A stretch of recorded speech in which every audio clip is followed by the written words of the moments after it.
చిరాకు తెప్పించే విధంగా, అసహ్యించుకునే విధంగా జరిగిన అదంతా కూడా మనం చూసాం. ఇప్పుడు బ్రేకింగ్ న్యూస్ ఏంటంటే పోసానికి మరొకసారి బెయిలు. ఆయన ఇప్పటికే అప్రూవర్గా మాడిపోయాడు.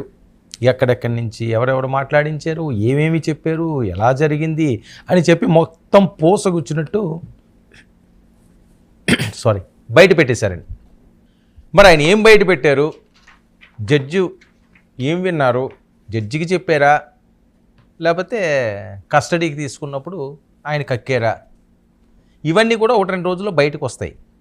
కానీ ఆయనకి వివిధ ఆర్గాన్స్ ఇబ్బందికరంగా ఉన్నాయట. అందుకనే ఆయనకి బెయిల్ ఇచ్చారని వస్తున్న వార్తలు. ఎందుకంటే ఆ రోజు అరెస్ట్ చేసినప్పుడు కూడా చంద్రబాబు, పవన్ కళ్యాణ్ గారు లోకేష్ మీద ఆయన అనుచిత వ్యాఖ్యలు చేసినప్పుడు ఫిబ్రవరి 26 ఆయన అరెస్ట్ చేసింది. అంటే నెల దాటిపోయింది, సుమారు నెల కావస్తుంది, 3 వారాలు దాటింది, నెల కావస్తుంది.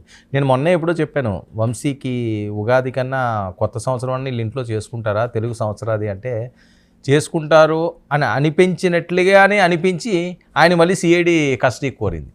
సో లేదు ఆ ఛాన్సు. పోసాని కృష్ణమురళికి కూడా ఆల్రెడీ ఒకసారి బెయిల్ వరకు వెళ్ళింది, బెయిల్ వచ్చింది. వెంటనే ఇంకో కేసులో ఆలు భాషలో ఎత్తేశారు, మళ్ళీ అరెస్ట్ చేశారు, మళ్ళీ కస్టడీలకు కోరుతున్నారు. సో ఇవన్నీ ఎలా ఉంటాయంటే చేసిన తప్పులు, మాట్లాడిన మాటలు శాపాలుగా వాళ్ళని ఈరోజు బిక్కుమనేలా చేస్తుంది.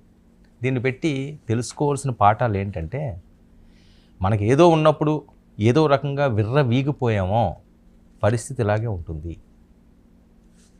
నోరును అదుపులో పెట్టుకోవాలి. నరం లేని నాలిక కదా అని ఎలా పడితే అలా తిప్పితే ఎక్కడో దగ్గర ఎవరో ఒకరు నొక్కేస్తారు. అదే జరుగుతుంది ఇప్పుడు. అది ఎవరు చేసినానంటే కూటమి వాళ్ళు చేసినా అదే అవుతుంది. ఇదేదో పోసానికో లేకపోతే ఒక వంశీకో సంబంధించిన అంశం అని ఏం కాదు. ఎవరన్నా సరే మనకి పదం ఉంది కదా అని చెప్పి కాళ్ళరెగరేసుకుని విర్రవీకిపోయి రొమ్ము విరుచుకుండి రోడ్డు మీద బరి తెగిస్తే, ఇష్టం వచ్చినట్లు చెలరేగిపోతే ఈ రకంగా శిక్షలు తప్పు. ఇప్పుడు ఒక్కరన్నా పరామర్శిస్తున్నారా? పోసాని కృష్ణమురళిని ఎందుకు పరామర్శించలేదండి? సినిమా వాళ్ళందరూనే ఎన్నో సినిమాలు చేసాడే అతను, ఎంతో అద్భుతంగా నటించాడు ఆయన, ఎంతోమందిని అలరించారే. ఒక్కరన్నా అయ్యో పోసాని ఏమైందయ్యా అని చెప్పి ఒక స్వీట్ ప్యాకెట్ ఏమైనా పట్టుకెళ్ళి ఇచ్చారా? జైల్లో ఉన్నప్పుడు ఇవ్వచ్చు స్వీట్లు ఏమైనా, అదేదో నేను వేరే ఫంక్షన్కి వెళ్ళినప్పుడు ఇవ్వాలని ఏం లేదు. ఏదో తినడానికి జైల్లో పెట్టుకెళ్ళిన వాళ్ళకి ఇస్తుంటారు, క్యారేజ్లను అవన్నో ఇవన్నో ఫ్రూట్స్ అనో, పోనీ స్వీట్లు కాదు ఫ్రూట్స్. ఆరోగ్యం బాగోవాలి కదా, అనారోగ్యంతో ఉన్నాడు అంటున్నాడు కాబట్టి ఆయన ఎందుకండి ఆయన కలలేదు? ఎందుకు ఆయన గురించి ఒక్కరు ప్రెస్ మీట్ పెట్టలేదు? పోసానికి జరిగింది అన్యాయం అని, నిజంగా అది కక్ష సాధింపుగా చేసి వాళ్ళది ఏ తప్పు లేకపోతే, వాళ్ళ తప్పులే చెయ్యకపోతే, తప్పుగా మాట్లాడకపోతే మన సింపతి ఏది? ఎందుకు వాయిస్లు రాలేదు? ఎందుకు దాని గురించి ఎవరో మాట్లాడలేదు? వాళ్ళప్పుడు నేను వంశీ ఓకే, జగన్మోహన్ రెడ్డి గారికి తప్పదు, ఎందుకంటే తెలుగుదేశం పార్టీ నుంచి ఆయన పార్టీలోకి వెళ్ళాడు కాబట్టి, ఆయన వెనకాతలే అడుగుజాడల్లో ఆయన కొనసాగాడు కాబట్టి ఆయన వెళ్ళి ఉండొచ్చు కాక. మరి పోసాన్ని కూడా పరామర్శించాలి. పోసాని వాళ్ళు భార్యను పరామర్శించి మేము చూసుకుంటామరా అని చెప్పి ఓకే, ఆయన ఏదో పెత్తరగా చెప్పారు. సినీ పరిశ్రమ జగన్మోహన్ రెడ్డి గారికి ఇందులో సంబంధం లేదు. ఓకే, జగన్మోహన్ రెడ్డి గారి పార్టీకి ఆయన సపోర్ట్ చేయొచ్చు, అందులో పదవి తీసుకోవచ్చు, అది తర్వాత అంశం. కానీ ఆయన చరిత్ర ఏంటి, ఆయన నడిచిన దారేది, ఆయన ఎదిగిన దారేది? సినీ ప్రపంచంలో ఆయన ఉన్నాడు, సినీ కుటుంబంలో ఆయన ఉన్నాడు. ఎందుకంటే సినీ కుటుంబం అంటారు కాబట్టి. మరి ఆ కుటుంబమే నేను దూరం చేసిందే, ఇంకెంతకంట ఇంకా దౌర్భాగ్యం ఏముంటుంది జీవితానికి? మనం ఎన్ని కోట్లు సంపాదించుకున్నా, ఎంత అద్భుతమైన ఉన్నత పదవుల్లో ఉన్నా, ఎంత గొప్పగా మనం ఎదిగినా, మన కుటుంబ సభ్యులు మనం అంటే, మన కుటుంబ సభ్యులు మనం పట్టించుకోకపోతే, మన కుటుంబ సభ్యులు ఈడు అసలు మనకు పుట్టలేదురా అని అనుకుంటే ఎంత నరకం ఆ జీవితం. మరి సినీ కుటుంబం అదే చేసింది కదా. అంటే ఈరోజు తప్పులు తెలుస్తున్నాయా? మరి పశ్చాత్తాప పడుతున్నారా? ప్రాయశ్చిత్తం ఉందా దీనికి అంటే బయటకు వచ్చిన తర్వాత తెలియాలి. కానీ బయటకు వస్తారా రాడా కూడా తెలియని పరిస్థితి. మళ్ళీ ఏవో కొత్త కేసు అంటున్నారు. మరి ఉగాది విడుదల ఉందా లేదా అన్నది మరో రకమైన చర్చ. పోసానికి బెయిల్ మంజూరు చేసిన గుంటూరు సిఐడి కోర్టు ఈసారైనా రిలీజ్ అవుతారా? ఇది పెద్ద ఎత్తున వైరల్ అవుతున్న అంశం. బెయిల్ ఓకే, రిలీజ్ ఎప్పుడు అనేది సస్పెన్స్. ఇది అసలు ట్విస్ట్. కోర్టు బెయిల్ ఇవ్వడం ఇస్తుంది. కానీ రిలీజ్ అవుతారా లేదా అన్నది మాత్రం ఎవరికీ తెలియట్లేదు. ఎందుకంటే ఇది రెండోసారి కాబట్టి. మొదటిసారి అయితే బెయిల్ వస్తే రిలీజ్ అయిపోతారు ఈరోజు రేపు అన్నారు. సరే ఓకే, జరిగింది ఏదో జరిగింది. బెయిల్ అన్నది ఖచ్చితంగా కోర్టులు ఇవ్వాలి కాబట్టి, న్యాయస్థానాలు న్యాయపరంగానే వెళ్ళాలి కాబట్టి, బెయిల్ తీసుకునే హక్కు ఉంది కాబట్టి బెయిల్లో రావడంలో తప్పలేదు. కానీ మనిషి మారాలి ఎవరైనప్పటికీ కూడా. తప్పులు చేయడం అన్న సహజమండి, మానవ సహజం. తప్పు చేయని వాళ్ళు ఎక్కడ ఉంటారు ప్రపంచంలో. ఏదో రకంగా ఏదో సందర్భంలో ప్రతి ఒక్కరూ కూడా చిన్నదో పెద్దదో తప్పులైతే జరుగుతాయి, పొరపాట్లు అయితే జరుగుతాయి. కానీ దాన్ని సరిదిద్దుకున్నవాడు ఉత్తమ పౌరుడు అవుతాడు. తప్పు చేయడం ఎవరు తప్పు అని అనరు. చెయ్యకూడదు, ఓకే చేసేసారు అనుకుంటే దానికి ఎగ్జామ్షన్ ఇవ్వచ్చు. మారాడు అనుకుంటే, మారలేదు అంటే ఇంకా భగవంతుడే చూసుకోవాలి. ఇక పోసానికి బయటకు వచ్చే అవకాశం ఉందా అని చెప్పి ప్రశ్నలు, లేక మరో కేసులో మరో జైలుకి తరలిస్తారా, ఇది పెద్ద ప్రశ్న. పోసాని హెల్త్ కండిషన్ బాగాలేదు, ఇది తెలుస్తున్నది. పోసానిపై ఏపీలో 19 కేసులు నమోదు చేశారటండి. ఇంకా 2-3 నడుస్తున్నది, ఇంకా 16 ఉన్నాయి. అదే టెన్షన్ ఇప్పుడు ఆయనకి. ఇంక నేను బయటకు వస్తానా రానా అన్నది. సరే, అది అక్రమంగా పెట్టారా సక్రమంగా పెట్టారా అని కోర్టులు చూసుకుంటాయి.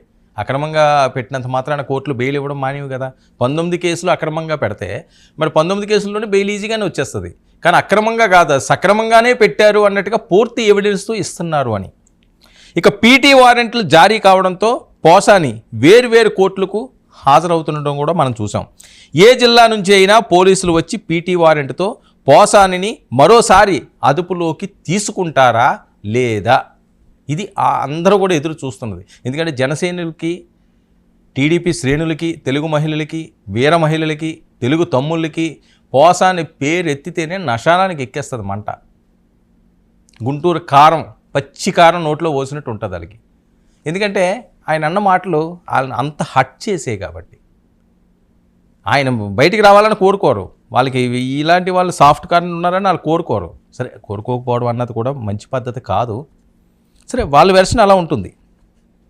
ఇక నెక్స్ట్ ఏ జైలుకి తీసుకెళ్తారన్న విషయంపై సర్వత్రా ఉత్కంఠ.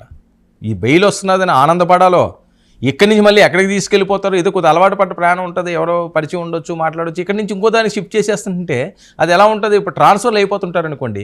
ఒక దగ్గర ఒక 2-3 సంవత్సరాలు పనిచేస్తే ఒక కుటుంబంలాగా 10 మంది కలుస్తారు. ఏదో లంచ్కో డిన్నర్కో సరదాగా మాట్లాడుకోవడం, టీ తాగడము, వాళ్ళకి ఏమైనా అలవాట్లు ఉంటే అదేదో చేయడం అవుతుంది. ఒక ఫ్యామిలీలా కలుస్తుంటారు. కానీ వారానికి ఒకసారి మారుస్తుంటే ఎవరు మన దగ్గర ఉండరు. ఓ కన్ఫ్యూజను, ఏంట్రా బాబు ఇది, ఇలా మొఖాలు పరిచయం అయ్యేసరికల్లా ఇంకో దగ్గరికి వెళ్ళిపోవాలి, ఇలా పరిచయం అయ్యేసరికి ఇంకో దగ్గరికి వెళ్ళిపోవాలి. అదే పరిస్థితి ఈరోజు ఉంది అని. అలాగే మరి ఇంకెన్ని తిప్పుతారు అన్నది. ఇక ఇప్పటికే కర్నూలు, గుంటూరు జైళ్ళకు తరలింపు.